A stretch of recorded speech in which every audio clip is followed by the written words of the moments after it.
여러분 반갑습니다. 새해 복 많이 받으라는 인사는 우리가 참 많이 했는데요. 조금 길지만 한번 저의 인사를 한번 따라해 주시겠어요? 올해도 최고의 해가 될 줄로 믿습니다. 시작. 예, 우리 앞에 계신 분들, 옆에 계신 분들 한번 마음 담아서 한번 인사합시다. 올해도 최고의 해가 될 줄로 믿습니다. 반대말이 뭘까요? 올해도 최악의 해가 될 줄로 믿습니다. 그러면 큰일 납니다. 최고의 해가, 좋은 해가, 새해가 되시기를 축복합니다. 사람마다 타고난 기질이 있어요. 여러분 교재 받으셨을 텐데 교재에 보시면은 사람의 기질과 신앙생활, 타고난 기질이 있어요. 근데 살아가는 거 보면 기질대로 살아요. 사회생활하는 것도 기질대로 합니다. 신앙생활도 다 기질 따라서 한다는 사실을 알고 계신지요? 어떤 사람은 성격, 성품, 성질 이렇게 막 번역을 하는데 정확하게 심리학적으로는 기질이라는 말을 많이 써요. 기질은 타고나는 것인데 대개 여러분 가지고 계신 교재 도표에 나와 있는 것처럼 약간 오래된 얘기긴 하지만 네 가지로 많이 분류를 합니다. 거기 무슨 질 나와요? 다혈질, 담즙질, 우울질, 점액질 이렇게 네 가지로 나누는데 이게 정답이다는 아니에요. 이거 외에도 요즘 MBTI도 하고 많지요. 디스크도 있고 여러 가지가 있는데 아주 옛날 고전 방법이에요. 근데 여러분 보시면 아시겠지만 장점과 약점, 장점과 단점이 다 있잖아요. 제가 이 얘기 참 많이 합니다. 세상에 무조건 좋은 성격도 없다. 세상에 무조건 나쁜 성격도 없다. 모든 성격 기질은 다 장점과 단점이 있다. 그래서 단순하게 말씀드리면 장점을 잘 살려야 돼요. 내가 성질이 별로 안 좋은 것 같아, 기질 별로 안 좋은 것 같아, 다 버려야지. 그러시면 안 되고 그것도 하나님 주신 거니까 장점을 잘 살리고 반대로 약점, 단점은 좀 잘 다듬고 다스리시면 여러분의 기질을 잘 살려서 하나님께 쓰임 받을 수가 있어요. 자, 시험 보는 시간 아니니까 한번 보시면서 다혈질, 담즙질, 우울질, 점액질에 보시면은 장점, 약점이 다 나오죠. 한번 펜 가지고 계시면 한번 나는 이런 것 같은데 하고 한번 이렇게 밑줄 쳐보거나 동그라미 해보세요. 꼭 다혈질이라고 다 있는 건 아니니까 나는 이런 게 좀 있는데 이런 약점이 좀 있는데 한번 지금 좀 해보세요. 펜이 없으시면 눈으로 보셔도 되고 나는 좀 낙천적이야, 사람 좋아해, 근데 좀 감정이 너무 빨라, 과장되는 게 좀 있어, 그럴 수도 있겠고 의지력이 강한 편이야, 굉장히 실질적이고 현실적이야, 근데 좀 냉정해, 이럴 수도 있고 감정이 풍부하다, 굉장히 희생적이다, 그런데 몽상가 얘기도 듣고 현실 도피적이기도 하고 까다롭기도 하고 이럴 수도 있고 또 사려 깊고 책임감도 깊고 스트레스도 강한데 이런 점이 좀 부족하다, 우유부단하다, 이런 어떤 아마 특징들이 있을 것 같아요. 한번 발표 안 할 테니까 한번 이렇게 체크 좀 해보세요. 나는 어디에 속하는지. 그리고 오늘은 시간이 별로 없으니까 그냥 눈에 띄는 대로 한번 해보시고 그 다음에 이것도 일종의 성질을, 기질을 파악하는 거니까 집에 가서 한번 이렇게 좀 침착하게 해보시면 좋겠어요. 근데 여러분 보세요. 다시 말씀드리지만 모든 성질, 기질에는 장점이 있고 단점이 있다. 이게 어떤 면에서는 굉장히 장점으로 작용하지만 어떤 면에서는, 어떤 상황에서는 굉장한 단점이 되기도 한다. 그런데 기질을 바꾸는 것은 거의 모든 사람이 그렇게 얘기해. 거의 불가능하다. 타고나는 것이기 때문에 아기들 낳아보신 엄마들 애가 뱃속부터 좀 다르지 않아요? 그래서 누가 그러더라고요. 이 뱃속에서 막 꼬물꼬물 대고 막 태동하고 그럴 때, 발길질 할 때부터 성질이 나타난다고. 그럴 정도로 굉장히 선천적이고 타고나는 거기 때문에 그것을 바꾸는 거는 쉽지가 않습니다. 또 굳이 바꾸려고 애를 쓰실 필요도 없고, 아까도 말씀드렸지만 장점은 잘 살려가시고 단점을 잘 다스려 간다면은 사회에서는 성공적인 삶을 살 수가 있고, 또 신앙에서는 하나님께 영광을 돌릴 수 있게 된다라는 거예요. 자, 오늘의 주인공 느헤미야는 어떤 사람이냐, 어느 기질에 속하느냐. 이미 여러분 앞서 내용들을 쭉 보시면은 느헤미야가 굉장히 신중한 사람인 거 알 수가 있을 거예요. 그리고 꼼꼼합니다. 철저하고, 또 왕이나 왕비나 이런 사람들과의 인간관계도 상당히 잘 풀어나가고, 특히 말을 참 잘해요. 말을. 그래서 말을 해도 기왕이면 이렇게 예쁘게 하고, 또 상대방을 설득할 수 있는 말들을 하고, 그래서 그런 면에서 굉장히 탁월해요. 그래서 왕에 대해서는 충성스러운 사람이고 책임감이 굉장히 강한, 그래서 왕의 신뢰를 많이 받았죠. 또 예루살렘 동족들의 소식을 들었을 때는 울면서 아파하는 감성이 풍부한 사람이기도 하고요. 또 느헤미야서 뒷부분에 가면은 굉장히 자기 희생적인 부분도 강한 사람이에요. 그래서 여러분 이제 이런 어떤 기질표, MBTI, 요즘 이제 좀 젊은 친구들 만나면 꼭 첫 질문이 목사님 MBTI가 뭐세요? 그렇게 물어봐요. 그게 유행인가 봐요.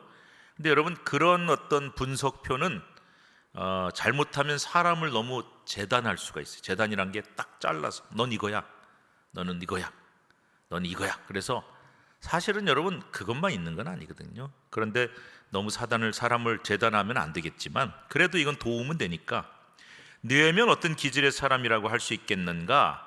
한번 단점은 빼놓고 장점만 한번 쭉 뽑아 보니 여러분 가지고 계신 교재에 나온 것처럼 밑줄 쳐 있는 부분이 굉장히 강해요. 그래서 예레미야는 감성도 풍부하고 굉장히 깊이 사고하고 완전주의적이고 분석적이고 충성스럽기도 하고 자기 희생적이기도 해요. 그럼 우울질에 속하네. 우울질이란 게 여러분 우울하다 그런 뜻이 아니에요. 깊은 내면을 가진 사람. 점액질이라고 하는 보시면 사려도 깊고 책임감도 있고 실용적이기도 하고 스트레스에 강하기도 하고. 여러분 스트레스에 어떠세요? 스트레스에 강한 사람은 제가 볼 땐 세상에 한 명도 없어요. 다만 정도의 차이가 있어. 그래서 똑같은 상황이 벌어져도 막 전전긍긍하면서 막 잠도 못 자고 밥도 못 먹고 걱정이 태산이야. 그래서 우리가 그런 사람 보고 이러죠. 너 어째 세상 모든 근심을 다 혼자 짊어가고 가냐 할 정도로 걱정 근심이 많은, 스트레스 많이 받는 사람이 있는가 하면은 상대적으로 좀 덜 받는 사람도 있어요. 침착합니다. 객관적입니다. 그런 점에서 점액질적인 성격도 느헤미야에게 잘 드러나고 있어요. 그래서 이 얘기로 끝내는 것은, 오늘 우리가 살펴볼 느헤미야서 2장 11절부터 20절 보면은 이런 느헤미야의 기질의 장점을, 단점도 물론 있습니다, 장점을 아낌없이 발휘하는 것을 볼 수가 있습니다. 치밀하고 꼼꼼하며 신중합니다. 그래서 이 성벽 재건이라고 하는 막중한 사명을 감당하는데 굉장히 좋은 장점으로 작용하고 있어요. 그래서 느헤미야는 장점을 잘 살린 사람이다. 참고로 우울질이나 점액질은 장점이 이렇게 많지만 우울질에도 단점은 있습니다. 굉장히 문제를 비관적으로 많이 바라봅니다. 그런데 이건 또 바꿔서 얘기하면은 최악의 상황을 가정하고 준비를 해요. 그런데 그런 분 계실 거예요. 딱 어떤 일 준비할 때 잘 될 거야, 이렇게 긍정적으로 생각하는 사람도 있고, 아니야 안 될 수도 있으니까 그거를 잘못하면 막 걱정을 짊어지고 가는데, 그게 아니라 제일 안 될 경우를 대비해서 준비하자, 이럴 수도 있어요. 그러니까 여러분 단점이 장점이 되기도 하고 장점이 단점이 되기도 한다니까요. 그다음에 자기 중심적이다, 몽상가 되기 쉽다, 까다롭다 등등이 있고, 점액질에 보면은 좀 생각을 많이 하다 보니 느려요. 그래서 게으름으로 비칠 수도 있고, 또 생각을 많이 하는 사람이다 보니까 남에 대한 판단을 좀 잘 하고, 자칫하면 조롱이 될 수도 있고, 자기 방어 강하고 우유부단하고 소심하고 이런 식으로 갈 수가 있어요. 그러니까 여러분 다시 한번 말씀드립니다. 무조건 좋은 기질도 없고 무조건 나쁜 것도 없는데 잘 살려서 내가 나 자신을 알고 이런 점에서 하나님이 기뻐하시도록 이 장점을 잘 살려보자. 이건 하나님 쓰시기가 불편할 것 같아, 좀 다스려보자, 이렇게 하시면 좋겠어요. 자, 근데 한 가지 재미있는 것은요, 이렇게 좀 우울증이나 점액질 가진 사람들은요, 신중해요. 생각이 많아요. 사려가 깊어요. 근데 이런 사람들의 또 단점은 뭐냐면은 굉장히 생각을 많이 하다 보니까 좀 느릴 수도 있고, 그리고 뭔가를 과감하게 하는 부분이 약해요. 네, 그래서 이렇게 일 확 벌리고 해보자 막 이렇게 하는 게 좀 약한데, 느헤미야는 보면요, 나중에 보면 또 성벽 재건을 방해하는 원수들이 있었는데 그때는 또 굉장히 담대합니다. 굉장히 단호하고 담대해요.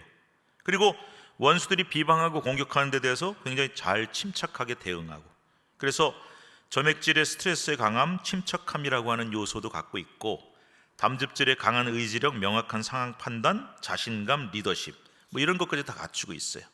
그래서 뭐 굳이 분석에 따라 느헤미야를 바라본다면 우울, 점액, 담즙질을 다 가진 아주 복합적인 사람이라고 할 수 있겠습니다.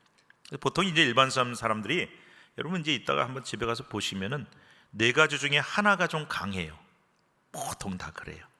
여러분들 아까 언뜻 보셨을 때 내가 이런 쪽에 좀 가깝네 하는 게 있을 거예요. 그런데 대개 2개 정도가 복합해서 나타나는 경우가 많다 그럽니다. 그런데 느헤미야는 3가지를 다 장점으로 보는 걸 보니까 보통 사람은 아닌가 봐요. 그래서 아마 학자들은 이런 생각을 해요.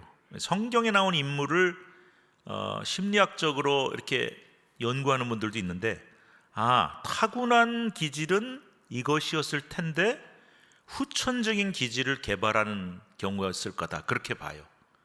자, 이게 무슨 말인지 아시죠? 제가 가끔 설교할 때 이런 얘기를 해요. 저도 타고난 기질이 있어요. 근데 목회하다 보니까 이거 조금 내가 바뀌어야겠다, 좀 이런 부분은 달라져야겠다 해서 되게 노력을 되게 많이 하고 좀 바뀐 부분들이 많아요. 근데 결정적일 때는 원래 성격이 나와요. 그러나 후천적으로 좀 개발된 부분들이 있거든요. 아마 느헤미야도 그런 쪽이 아니었을까. 그러면 이제 결론은 뭐냐면은, 아까도 말씀드렸잖아요. 장점 최대한 살리자, 단점을 잘 다스리자, 다듬자. 그래서 여러분 기도 많이 하셔야 되고, 그리고 노력을 많이 하셔야 돼. 그래서 나 성격 기질 나는 완벽해, 나는 아무 문제 없어, 그런 사람은 없기 때문에 이 부분에서 노력을 많이 하시고, 제가 이제 목회하면서 이렇게 보니까 오랫동안 했던 사람을 관찰할 때 저분 조금만 만나보면, 여러분 목사가 뭐 관상쟁이나 점쟁이는 아닌데, 근데 사람을 워낙 많이 겪다 보니까, 많이 대하다 보니까 이렇게 딱 조금 만나보면 조금 빨리 보여요. 또 너무 두려워하지 마십시오. 제가 여러분을 빨리 본다 그랬어요. 그런데 저분은 좀 기질적으로 이런 게 강하구나 하는 게 보여요. 근데 제가 또 재밌는 것은 저분이 원래 기질이 저런데 되게 노력을 하는구나, 이런 부분에서 굉장히 노력하는 분이구나 하는 것도 보여요. 그래서 여러분 이런 노력들이 우리가 많이 필요하다. 우리가 성격으로나 인품으로나 완전할 수는 없죠. 그래도 적어도 하나님이 나를 쓰시기는 좋아야 될 거 아니에요. 편해야 될 거 아니에요. 그래서 이런 부분을 잘 다스려 나가야 된다.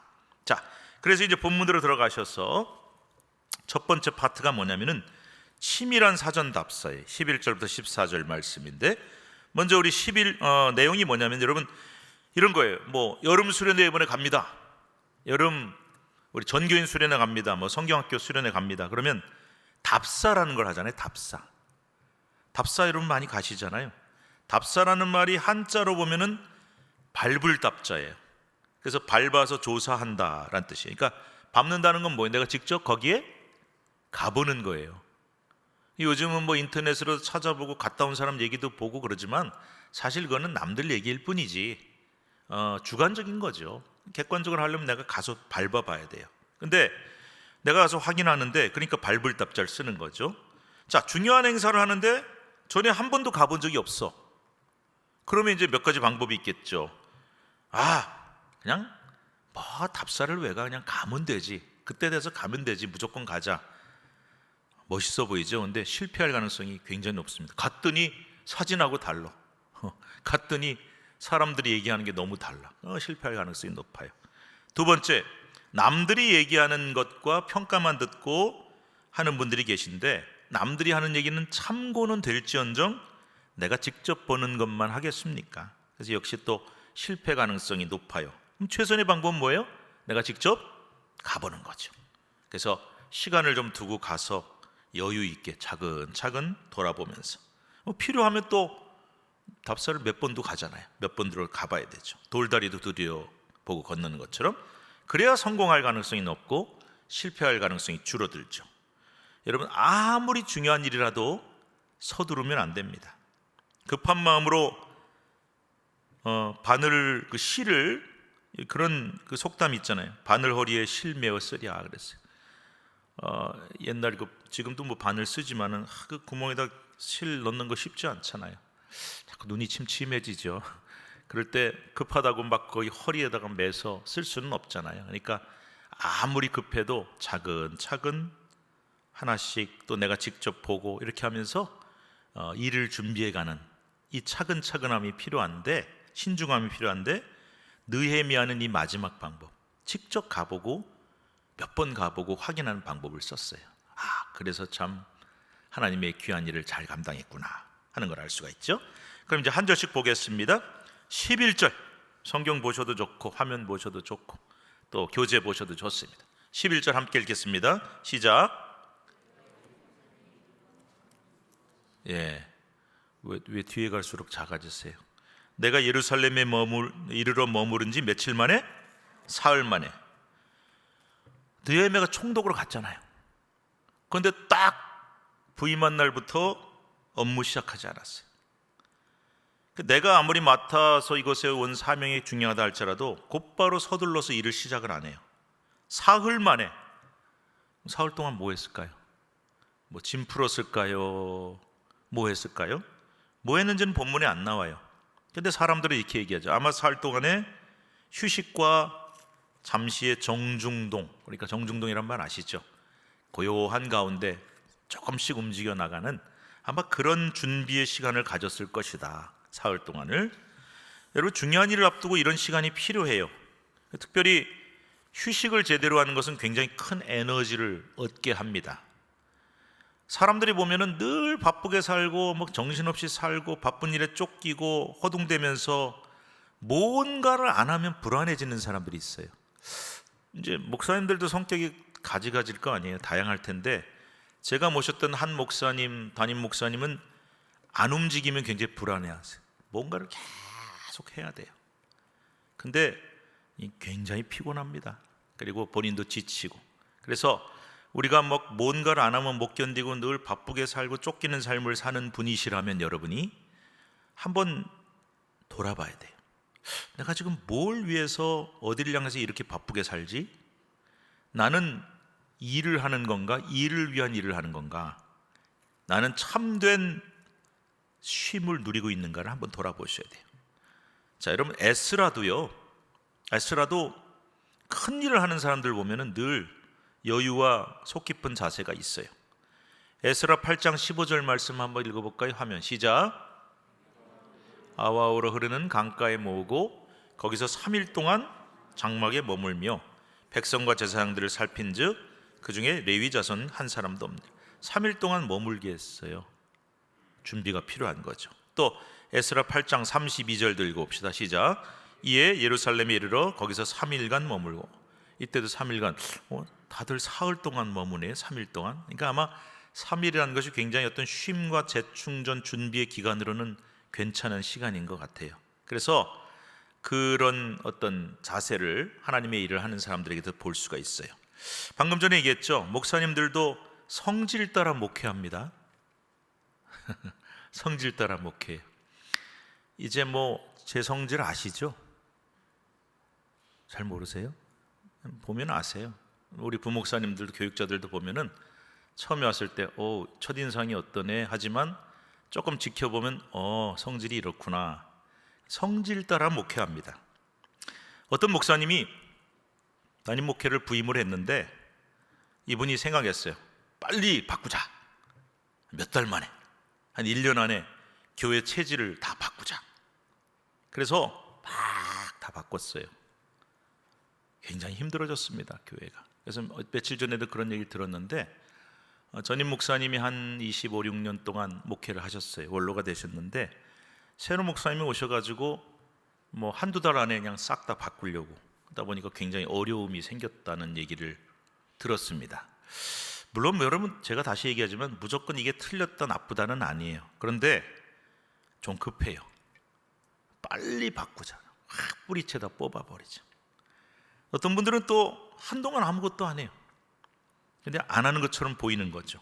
근데 그 시간 동안에 그는 정말 정중동과 같은 행보를 보이면서 한참을 아무것도 안 하는 것 같고 왜 아무것도 안 하지? 새로 왔는데 아무 변화도 없지 하는데 드디어 이제 천천히 움직이기 시작하는데 답답할 정도로 느리고 신중하죠. 그러나 나중에 보면은 시간이 지나고 나면 굉장히 엄청난 변화가 일어나는 것을 볼 수 있습니다.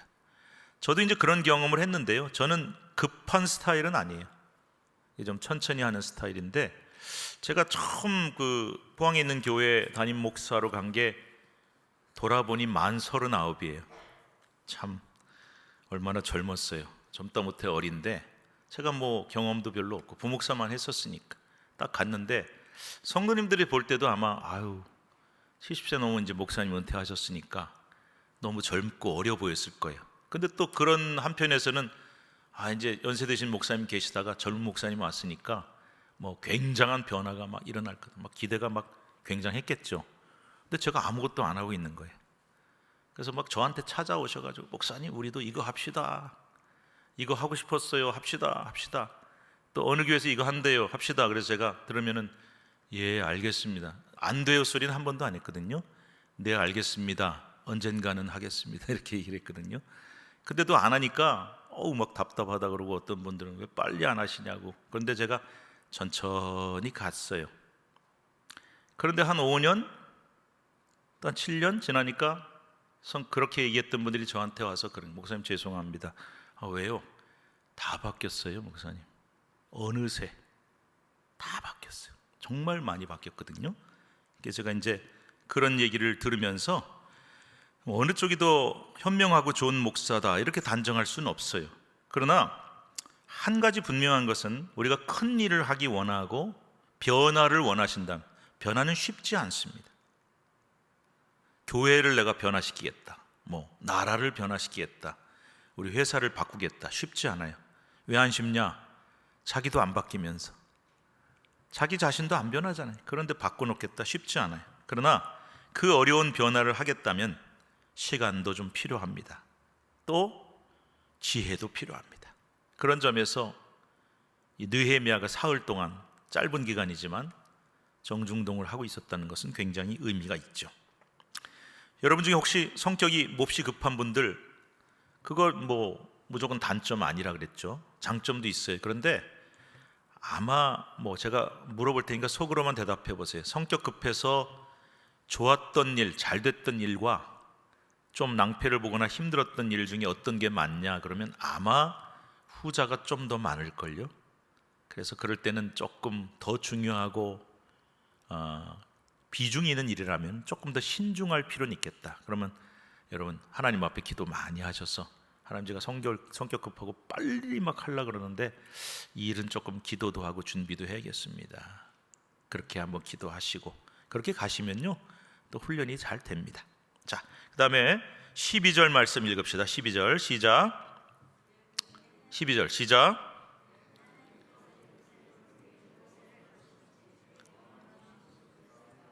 아무에게도 말하지 아니하고 밤에 일어나 몇몇 사람과 함께 나갈새 내가 탄 짐승 외에는 다른 짐승이 없더라. 그 영상에 성구가 좀 늦게 나옵니다. 딱 보여주세요. 예. 자, 여기 무슨 말이냐면요, 사흘 동안 뭐 했는지를 나와요.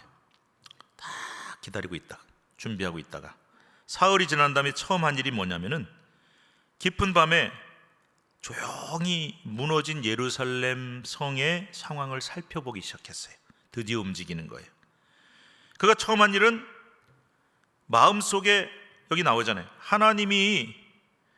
내 하나님께서 예루살렘을 위해 무엇을 할 것인지 내 마음에 주신 것. 사흘 동안 아마 뭐 사흘뿐만이 아니겠죠. 그 이전부터 이미 이 먼 길을 오면서도 마음에 준비했겠고 이미 이곳에 오기 전에서부터 술 맡은 관원일 때부터도 기도했겠고 또 생각했겠죠.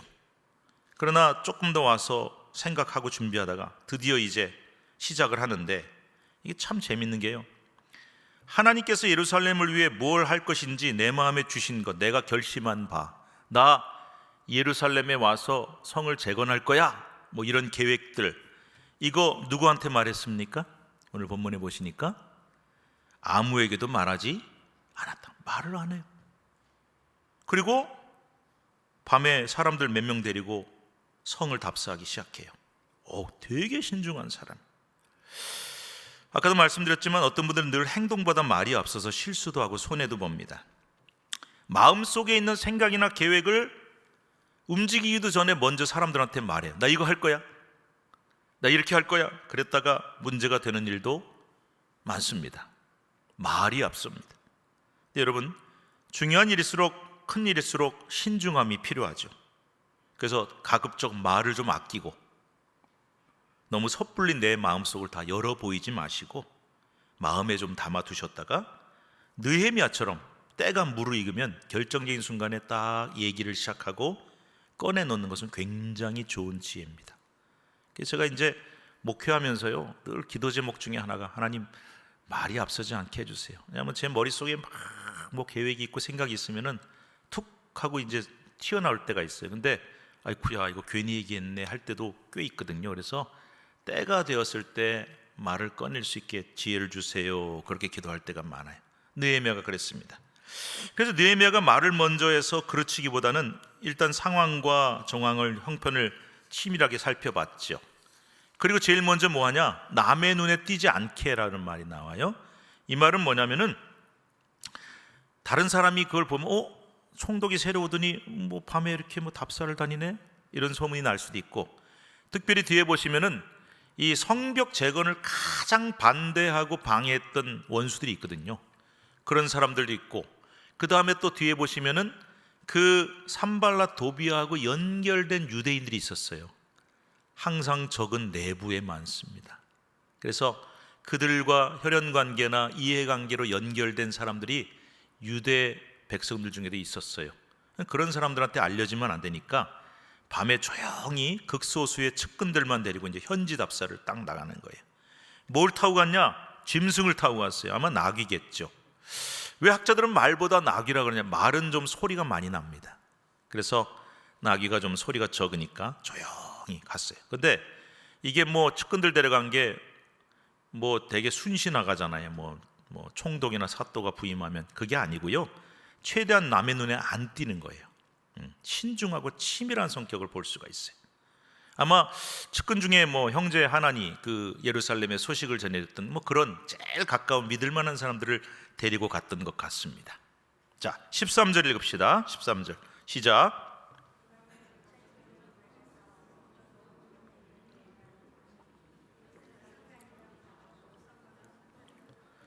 느헤미야가 성의 형편을 살피러 나가는 답사 코스가 여기 나와 있어요. 느헤미야는 어디로 나갔냐? 어디로 나갔대요? 골짜기 문으로 나가서 용정을 거쳐 북문까지 갔다. 느헤미야 읽으실 때 이게 뭐지? 그렇게 생각하셨을 수 있을 거예요. 여러분, 큰 대규모의 성들은 문이 하나는 아닙니다. 우리가 살고 있는 서울은 조선시대 도성 한양이었죠. 문이 몇 개일까요? 한양의 문이 몇 개일까요? 네. 제가 찾아봤잖아요. 그때 옛날에 8개 문이 있었다 그래요. 그래서 흥인지문이라고 불렸던 동대문도 있고, 돈이문이라고 불렸던 서문도 있고, 북문도 있고, 또 숭례문이라고 불렸던 남대문도 있어요. 그리고 그 외에도 또 몇 개 있어서 한 8개 정도의 문이 있었죠. 지금은 이제 없어진 것도 있습니다. 서대문이라는 게 아마 옛날 그런 이름, 동대문, 남대문 이런 지명들이 그런 데서 온 것 같아요. 예루살렘 성에도 많은 문이 있었습니다. 그리고 시대별로도 문들이 달랐습니다. 그런데 그 용도는 이름을 보면 알 수 있어요. 예를 들면 예루살렘 성문 중에 양문이 있습니다. 양문. 이름만 보면 이게 무슨 문인지 알 수 있어요. 마문도 있습니다. 무슨 맞자일까요? 답이 벌써 나와버린. 무슨 문인지 알 수가 있어요. 수문도 있어요. 그 다음에 분문도 있어요. 이건 제가 좀 이따 말씀드릴게요. 분문이 뭔지. 솔로몬 왕 당시 예루살렘에는 모퉁이 문도 있었고, 에브라임 문도 있었고, 베냐민 문도 있었고, 마문, 말이 아마 드나드는 문이었겠고, 수문, 물이 드나드는 문이요. 그리고 오늘 본문에 나온 골짜기 문도, 이건 골짜기에 있었나 봐요. 그리고 느헤미야가 나중에 재건한 예루살렘 성에는 옛문, 옛날 문도 있고, 어문도 있어요. 어문, 물고기 어자. 아마 예루살렘으로 들어오는 물고기가 이쪽으로 왔던 것 같아요. 양문, 이거 뭘까요? 양이 드나드는 문인데, 이거 느헤미야가 만들었는데요, 세웠는데 신약에 보면 양문이 나와요. 요한복음 5장 2절.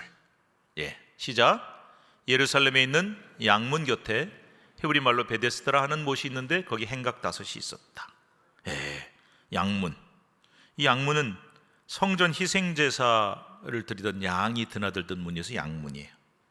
또 뭐 한밑간 문도 있고, 동문, 마문, 수문, 샘문, 분문도 있어요. 분문은 뭘까요? 분뇨가 나간 문이란 뜻이에요.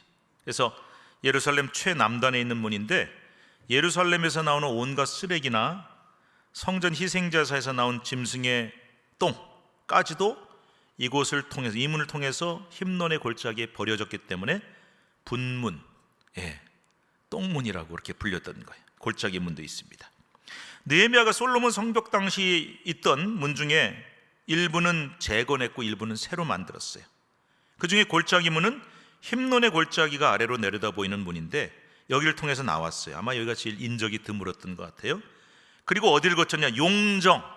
용정이란 거는 이제 용의 우물이란 뜻인데, 그런 우물을 지나서 아까 얘기한 분문을 지난 다음에 또 14절 뒤에 보면은 샘문과 왕의 못. 이거는 왕의 못은 히스기야 임금이 판 실로암 못을 뜻합니다. 예루살렘은요, 그 굉장히 견고하고 큰 성인데 비해서 물이 좀 귀했어요. 그래서 히스기야가 저 바깥에서부터 샘물을 끌어와서 히스기야 못을 팠습니다. 그걸 뜻합니다. 성지순례 갔다 온 분들이 여기 많이들 가보시더라고요. 거기를 지나서 15절에 보면은 나귀에서 내려가지고 조금 더 기드론 시내를 따라서 북쪽으로 올라가다가 새벽에 다시 골짜기 문으로 들어왔다. 이렇게 얘기하니까 무슨 말인지 모르시겠죠? 그래서 제가 친절하게 교재에 보시면은 지도를 하나 그려드렸습니다. 뒷페이지에 보시면은 예루살렘 성의 이름, 이제 모습이 나와 있고, 문들이 쭉 있고, 망대도 있고, 그죠? 그 다음에 이제 느헤미야가 골짜기 문으로 나와서 쭉 한 바퀴 돌아가지고 갔다가 다시 오는 이런 과정들이 그려져 있습니다. 한번 참고로 보시고, 예루살렘에 굉장히 문도 많고 망대도 많았구나 하는 것을 아실 수가 있어요. 근데 여러분 한번 보세요. 전체 예루살렘 성벽 중에서 한 얼마 정도를 돌아본 것 같아요?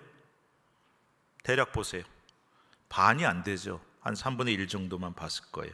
근데 이 정도만 봐도 예루살렘 성이 지금 얼마나 처참하고 황당한 지경인지를 눈으로 확인했죠. 그래서 눈으로 다 확인한 거예요. 하나님가 와서 성이 이런 모양입니다 하고 얘기는 했지만 내 눈으로 봐야겠다. 그래서 답사를 해보니까 정말 그래요. 여러분, 동생이 전해줘도 그건 주관적인 겁니다. 아내가 전해주고 남편이 전해주고 아들이 전해줘도 그거는 그 사람 얘기죠. 내 눈으로 직접 보는 것이 제일 판단하는 데는 정확한 방법. 영적 세계도 마찬가지입니다. 여러분, 하나님 말씀 눈으로 보세요.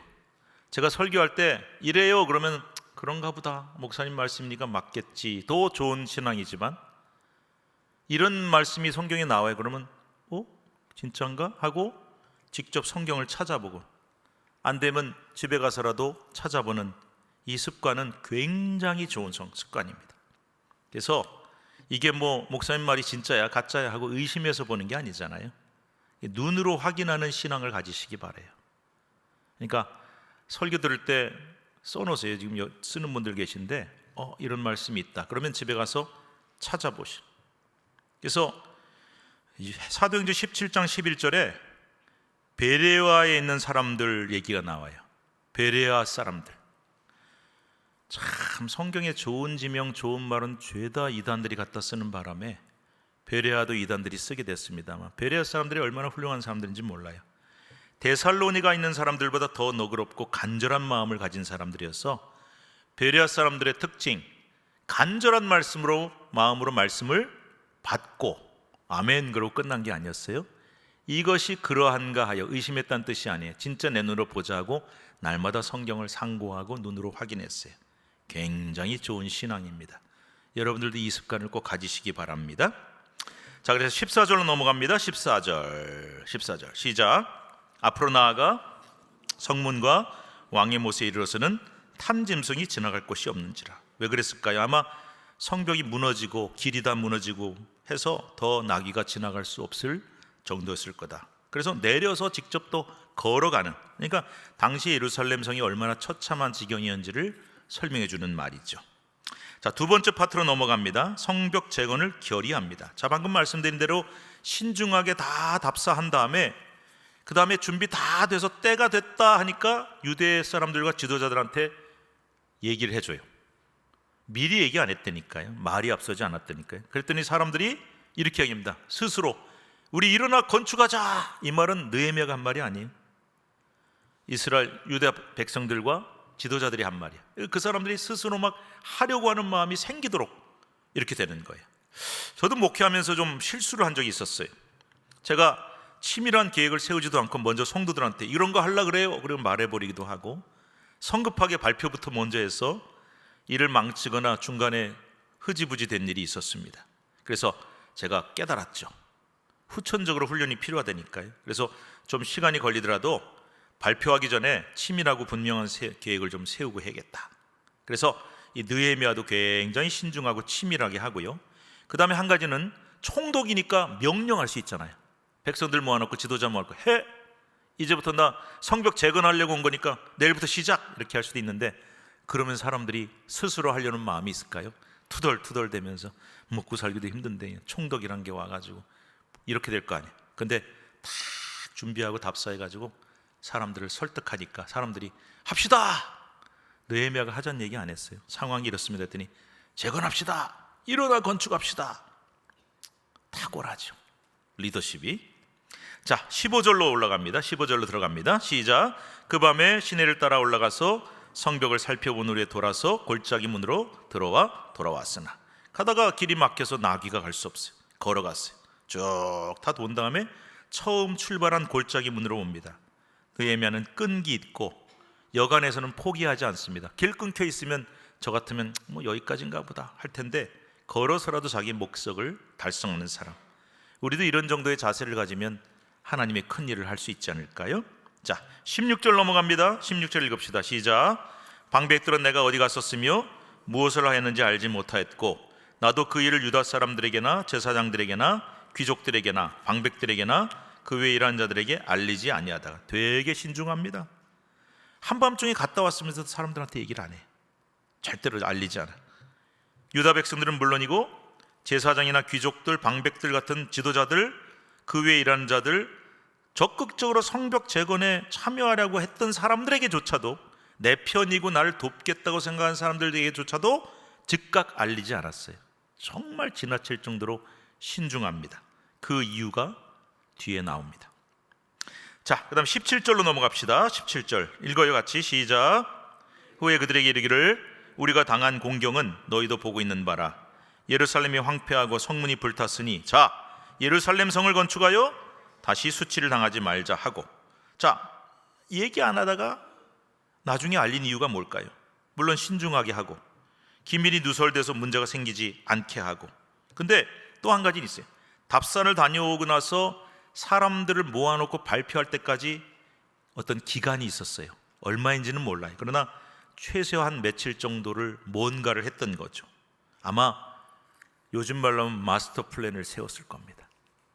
야, 이제 성벽 재건을 이렇게 해야겠구나 하고 머릿속에 계획을 쭉 며칠 동안 세우고 준비 딱 끝나고 나니까 완성된 모습으로 사람들 앞에 서는 거죠. 느헤미야 참 대단한 사람이. 그리고 아까 느헤미야가 말을 참 잘했다 그랬죠. 말을 많이 하고 뭐 언변이 뛰어난 게 아니라 설득의 귀재입니다. 여러분, 남 설득 잘하는 사람 훌륭한 능력 가진 사람이에요. 자, 느헤미야가 했던 말 좀 살펴봅시다. 첫 번째 말이 이런 겁니다. 우리가 당한 곤경은 너희도 보고 있는 바라 그랬어요. 그러니까 지금 현재 문제가 다른 사람들 문제가 아니라 바로 우리들 이스라엘 백성들 자체 문제라는 걸 환기시켰어요. 여러분, 어떤 문제가 일어났을 때 그 문제를 내 문제로 여기는 의식이 없으면 절대 해결하려는 의지가 생기지 않아요. 뭐 나라가 어떻게 돌아가든 사회가 어떻게 돌아가든 교회가 어떻게 돌아가든 내 일이라고 생각 안 하면 뭐 누군가 알아서 하겠지가 됩니다. 그런데 이게 내 일이고 내 문제다 생각하면 안 된다. 이대로 있으면 안 되겠다. 해결하자. 의지가 생겨요. 그 얘기를 한 거예요. 우리가 이 문제는 우리 문제입니다. 자, 그 다음에 이런 말을 해요. 예루살렘이 황폐하고 성문이 불탔으니 자신 있게 얘기해요. 왜요? 왜 자신 있어요? 저희가 봤잖아요. 가서 확인 다 해봤잖아요. 누가 그러는데 뭐 예루살렘 성이 다 무너졌대. 내 동생이 그러는데 예루살렘 성이 다 불탔다고 하더라. 이걸로 안 돼요. 내가 조용히 가서 직접 봤는데 정말 이렇게 황폐하고 불타 있더라. 이 사실은 여러분들이 제일 잘 알고 있지 않습니까? 확신을 주는 거예요. 내가 확인해 봤다. 자, 그 다음에 했던 말이 있어요. 자, 예루살렘 성을 건축하여 다시 수치를 당하지 말자. 수치라는 말이 나와요. 굉장히 의도가 있는 말입니다. 우리는 하나님의 선민이고 하나님의 백성인데 자존심이 다 무너졌어요. 이방인들에게 수치와 부끄러움을 당하고 있는 이 처지라는 걸 상기시키는 거예요. 우리가 지금 이러고 있을 때가 아닙니다. 지금 우리가 수치를 당하고 있습니다. 부끄러움을 당하고 있습니다. 그래서 이스라엘 백성들 마음에 막 불일듯이 재건하려는 마음을 일으키는 거예요. 수치라는 용어가 아주 바로 그 의도를 가진 정확한 말이에요. 연설 전문가들이 이런 말을 하는 걸 봤어요. 책을 보니까 역사상 최고의 대중 연설가 중에 한 사람이 누구냐? 아돌프 히틀러라 그래요. 히틀러 아시죠? 히틀러가 독일 국민들을 막 선동을 해가지고 광기로 몰고 와서 전쟁 일으키잖아요. 나라가 망하잖아요. 근데 그 히틀러의 연설을 한번 후대에 분석을 해보니 탁월한 연설가예요. 안목과 대중 선동이 탁월한 사람. 그래서 막 그 연설을 들으면요, 아리안 민족의 이 핏줄이 막 피가 막 거꾸로 솟아오르는 것 같고 게르만 민족의 자부심이 막 끌어오르게 만드는 이런 연설을 했대. 이거 듣고 있으면 나도 모르게 뭐 해야 될 것 같아. 전쟁이라도 해야 될 것 같아. 이렇게 만드는 어떻게 보면 선동, 어떻게 보면 설득. 그래서 여러분, 히틀러가요, 그 이제 평전을 보니까 대단한 능력 가진 사람 아니에요. 뭐 공부를 많이 한 사람도 아니에요. 그리고 더더군다나 히틀러는 독일 사람이 아닙니다. 이 얘기 거의 다 아실 텐데 어떤 분은 얘기하면 깜짝 놀라요. 왜? 독일 사람이 아닌데 독일 총통을 했다고? 오스트리아 사람이에요. 오스트리아 촌뜨기예요. 그러니까 독일 사람들이 자기네 나라 사람도 아닌데 이 사람을 총통으로 하고 전쟁을 일으켜, 이게 말도 안 되죠. 그런데 이 연설의 힘이 제일 컸다. 그러니까 선동이란 말이 이런 경우에는 나쁘게 쓰여요. 막 사람들을 선동해서 전쟁 일으키고 문제 일으키고.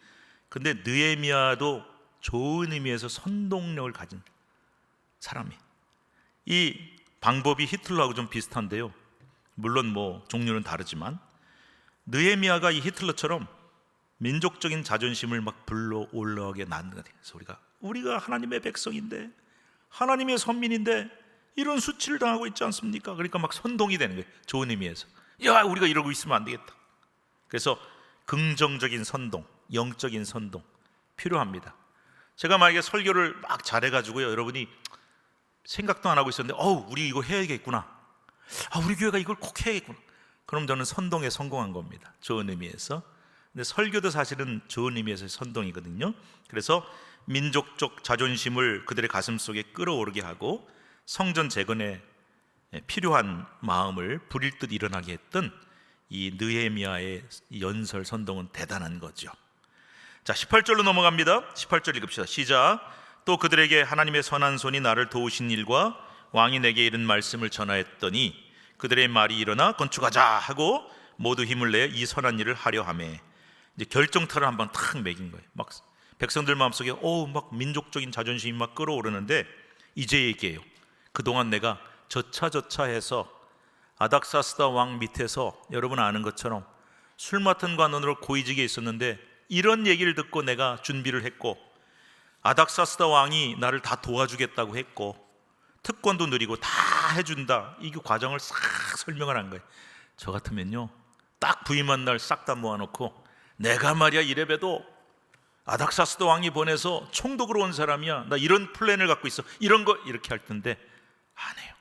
다 답사하고 준비하고 다 한 다음에 사람들을 설득하면서 그때 그 얘기를 딱 꺼내요. 그러면서 2장 8절에 이런 말씀이 나옵니다. 결정적으로 내 하나님의 선한 손이 나를 도우심으로. 하나님도 나를 도우셨던 이 과정을 얘기하면서 쭉 설명을 합니다. 그러니까 안 그래도 느헤미야의 말을 듣고 막 피가 끓어오르면서 우리 민족의 자존심을 지켜야 돼, 수치를 끊어내야 돼 이러고 있는데 여기다 딱 결정타를, 이런 준비를 했습니다, 이런 계획이 있습니다, 왕도 약속해 줬습니다. 그러니까 진짜 해야겠다는 마음이 딱 결심이 되는 거죠. 그동안에 이스라엘 백성들이 성벽 재건을 주저하고 있던 이유가 있습니다.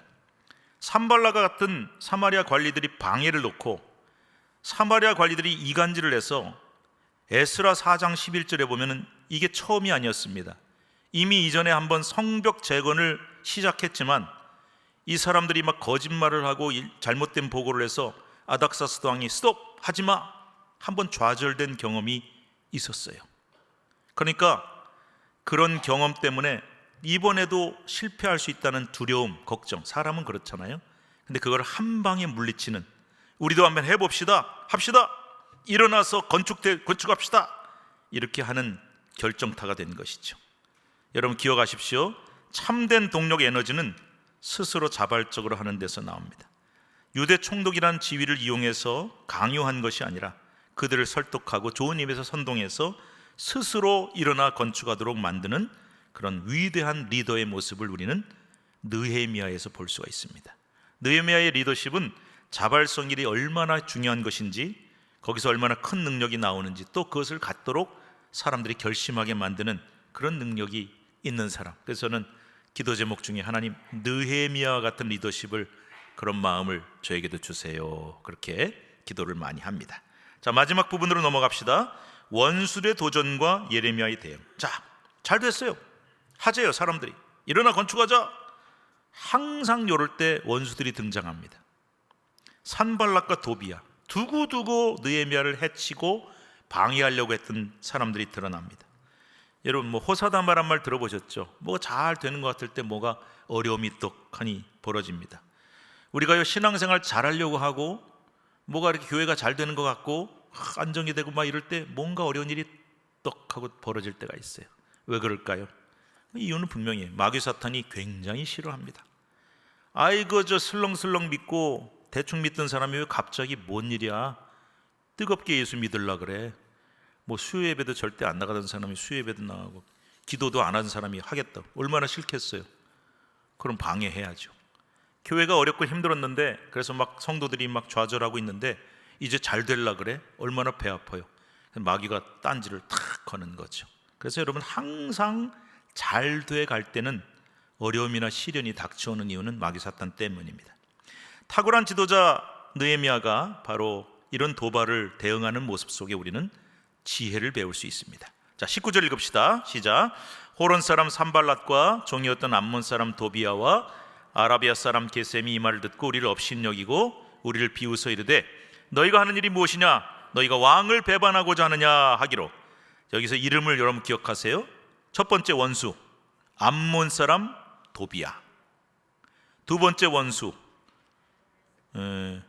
산발랏, 호른 사람 산발랏, 그 다음에 종이었던 암몬 사람 도비야. 종은 부하라고 보시면 돼요. 그러니까 산발랏 부하가 도비야예요, 측근. 산발랏 도비야는 계속 나옵니다. 그 다음에 아라비아 사람 게셈도 나와요. 근데 이 사람은 아마 그 지역, 요단 동부 지역에 지배 계급이 있었던 사람인 것 같아요. 그래서 이 세 사람이 두고두고 느헤미야를 딴지를 걸고 방해하는데 이 사람들이 어떤 반응을 보이냐? 첫째는 조롱해요. 뭐라 그래요? 우리를 업신여기면서 너희가 무슨 짓을 하려는 거야? 너희 그거 되겠어?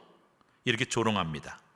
뭐 지금까지 무슨 수를 써서도 안 됐는데 느헤미야 지가 총독이라고 뭐 지까지 게 어떻게 하겠다는 거야? 지금 너희들 형편에 가당키냐 하냐? 그러면서 조롱해요.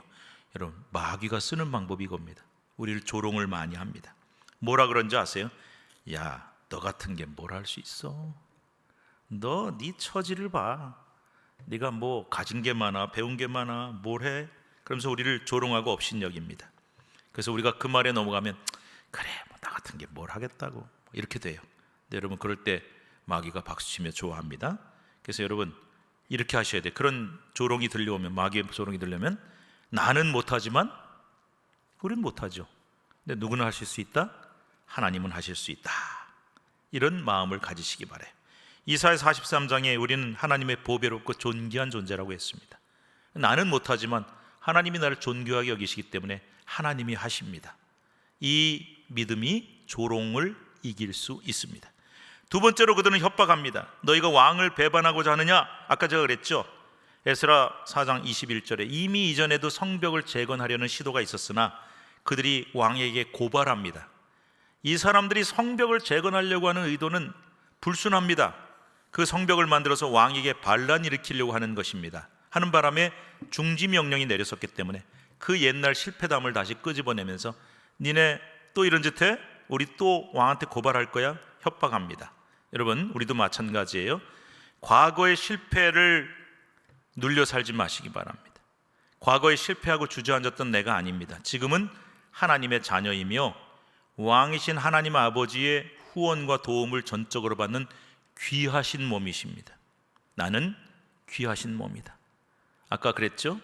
내 힘으로는 안 되지만 하나님을 우리 보배롭고 존귀하게 여기시기 때문에 난 할 수 있다. 그래서 협박해도 굴하지 마시고 어떤 조롱과 협박도 이기는 믿음을 가지시기를 바랍니다. 마지막 20절 말씀 읽고 마치겠습니다. 20절 시작. 내가 그들에게 대답하여 이르되 하늘의 하나님이 우리를 형통하게 하시리니 그의 종들인 우리가 일어나 건축하려니와 오직 너에게는 예루살렘에서 아무 기업도 없고 권리도 없고 기억되는 바도 없다 하였느니라. 아까 왕이 전적으로 나 도와주기로 했을 때 막 사람들이 힘이 나죠. 세상에 왕이 도와준다 그래도 힘이 나는데 하늘의 하나님이 우리를 형통하게 하신다. 우리를 전적으로 도와주신다. 그래서 나는 너희들이 아무리 조롱하고 위협해도 끄떡도 안 한다. 이렇게 반응해. 이 믿음 가지시기 바랍니다. 누가 방해하고 어떤 상황이 어려워도 하나님이 나를 도와주신다. 그리고 두 번째로는 우리는 할 거지만 너희는 예루살렘에서 아무 기업도 없고 권리도 없고 기억되는 바도 없을 것이다.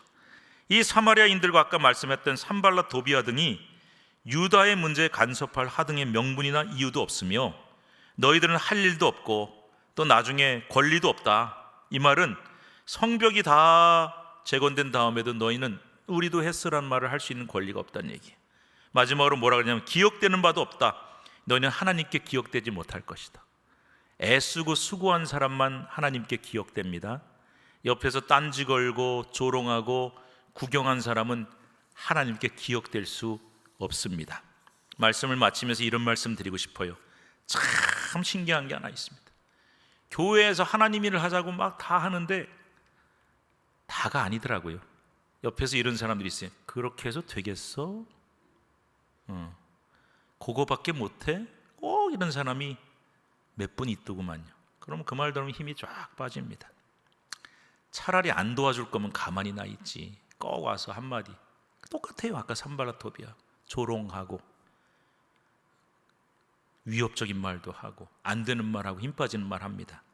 여러분, 그렇게 되면요 하나님께 기억되지 못합니다. 하나님 위해서 충성 다하고 땀 흘려야 되는 거예요. 그래서 우리가 오늘 이 말씀을 기억하시고, 자, 맺는 말 1번. 느헤미야의 기질 능력 봤습니다. 꼼꼼하고 신중해요. 우울 정맥질이라 그랬어요. 그런데도 담즙질적인 기질도 있어서 굉장히 의지력도 강하고 자신감, 리더십도 있어요. 아마 제가 아까 말씀드렸지만 기본적인 기질은 우울 정맥질인데 후천적으로 개발도 되었던 것 같습니다. 여러분들도 아까 말씀드렸죠. 하나님 앞에 쓰임을 잘 받으셔야 되는데, 두 번째 중요한 건 이겁니다. 내가 어떤 기질로 태어났냐는 중요하지 않아요. 다 장점이 있잖아요. 근데 하나님이 그런 기질을 그 사람에게 타고나게 주신 이유는 그 사람 쓰려고 주신 거예요. 그리고 필요하다면 그 직분이나 사명을 수행하는 데 필요한 능력, 성품도 덧붙여 허락하십니다. 그래서 하나님, 저한테 이번에 이런 중요한 일을 맡기셨는데 저는 성격상 그게 어려워요, 능력도 안 돼요. 그러지 마시고 하나님 이거 할 수 있는 능력과 성품과 기질을 허락해 주세요. 기도하셔야 돼요. 하나님 주십니다. 어떻게 이렇게 자신 있게 얘기하세요? 제가 그거 경험해 봤거든요. 저는 다시 말씀드리지만 저의 타고난 기질상 목회하기가 쉽지 않은 사람이에요. 두려움도 많고 걱정도 많은 사람. 근데 하나님께 기도 많이 했습니다. 후천적으로 주시는 은혜가 굉장히 중요하다는 것. 그래서 다시 말씀드리지만 장점은 극대화시키시고 단점은 잘 다스리고 다듬으시고, 그리고 하나님 앞에 필요한 것들을 달라고 기도하셔서 하나님이 이 시대에 이 쓰시고자 하는 이 일에 나를 가장 적절하게 쓰실 수 있는 쓰임받는 사람이 되시기를 바랍니다. 겉으로 드러난 자격이나 조건보다 더 중요한 것은 하나님께 쓰임받기 위해 얼마나 자신을 다듬고 훈련시키며 준비되었느냐 하는 것입니다. 저와 여러분이 이 시대에 우리 교회와 하나님의 일을 통해서 우리를 쓰시고자 하는 일에 준비되어 하나님께 귀하게 쓰임받게 되기를 축복합니다. 기도합시다. 하나님 감사합니다. 느헤미야의 기질과 장점, 단점, 내 모습, 그리고 그가 성벽을 재건하는 일을 결의하며 이끌어가고 원수들을 대하는 방법까지 말씀 나눴습니다. 주님, 이것이 그저 수천 년 전에 일어났던 어떤 한 사건이 아닌 오늘 우리에게 주시는 영적인 메시지와 교훈이 있는 줄 알고, 하나님, 내가 대단하고 위대한 사람은 아닐지언정 이 시대에 하나님이 우리 교회를 통해 이루시고자 하는 일들, 목적, 계획, 하나님의 계획을 이루어가는데 준비된 종으로 쓰임받게 하여 주시옵소서. 내가 쓰임받아 주님 앞에 함께 헌신하며 충성하여 주님께 기억되기를 원합니다. 예수님의 이름으로 기도드리옵나이다. 아멘.